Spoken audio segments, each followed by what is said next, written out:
নমস্কার বন্ধুরা, কেমন আছেন আপনারা? আজ আমি পাস্তার রেসিপি নিয়ে চলে এলাম। আর এই পাস্তাটা আমি বাড়িতে বানিয়েছি, তারপর খাওয়ার জন্য রেডি করেছি। তো ময়দা দিয়ে এই পাস্তাটা আমি ঘরেতে বানিয়েছি। তো তোমরা দেখো কিভাবে আমি পাস্তাটা বানিয়েছি। এখানে আমি পাস্তা বানানোর জন্য 2 বাটি ময়দা নিয়েছি, আর দিয়ে দেব পরিমাণ মতো লবণ ও সাদা তেল দিয়েছি 2 চামচ, আর দিয়েছি 1 চিমটি আমি খাবার সোডা। তো তেল ও ময়দা ভালোভাবে মেখে অল্প অল্প করে জল দিয়ে এটাকে আমি একটা ডো বানাবো। তো যেমন তোমরা লুচি বানাও সেরকমই একটা ডো হবে, না শক্ত হবে না বেশি পাতলা হবে। সুন্দরভাবে মাখা আমার রেডি হয়ে গেছে। এখন ছোট্ট ছোট্ট করে আমি এখানে লেচি কেটে নেব, পাস্তা শেপ দেব। পাস্তা শেপ দেওয়ার জন্য এখানে আমি একটা কাঁটা চামচ নিয়েছি।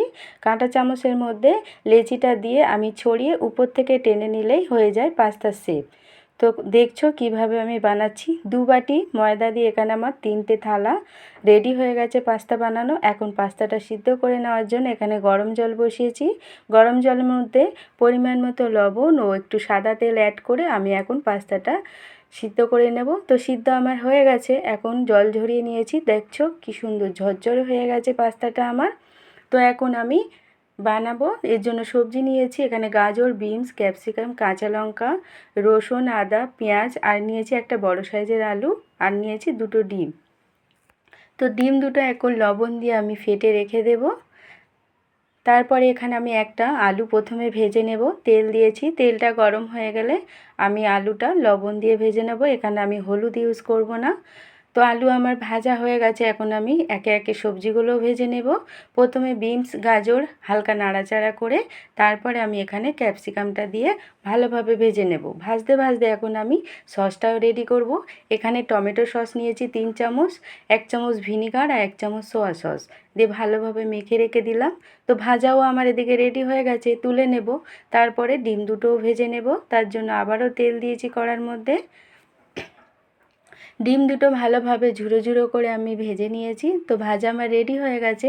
কড়াটা ধুয়ে ফাইনালি আমি বসিয়েছি, তার মধ্যে সাদা তেল দিয়ে তেলটা গরম হয়ে গেলে এখানে আমি পেঁয়াজ দিয়ে দেব 2টো কাটা, তারপরে দিয়ে দিয়েছি রসুন ও আদা ঝিরিঝিরি করে কাটা, তারপরে কিছুটা আমি এখানে কাঁচা লঙ্কাও অ্যাড করলাম।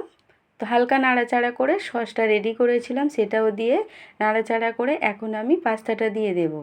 পাস্তা ও সস ভালোভাবে আমি মাখিয়ে নেব। এটা মিডিয়াম আঁচে করে নেব, তো পাস্তাটা লেগে যেতে পারে। পরে সবজিগুলো আমি এখানে অ্যাড করে দিলাম। আবারও সবজি পাস্তা সুন্দরভাবে মেখে এখন আমি পরিমাণ মতো লবণ ও গোলমরিচ দিয়ে দিলাম, আর দিয়ে দিলাম অল্প চাট মশলা।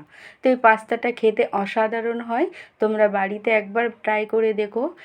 এরকম রান্না যদি তোমরা দেখতে চাও তো আমার পেজকে ফলো করে দিও, ফেসবুকের বন্ধুরা, আর ইউটিউবের বন্ধুরা সাবস্ক্রাইব করে রেখো। আবারও নতুন নতুন ভিডিও তোমাদের সামনে নিয়ে চলে আসবো। টাটা বন্ধুরা।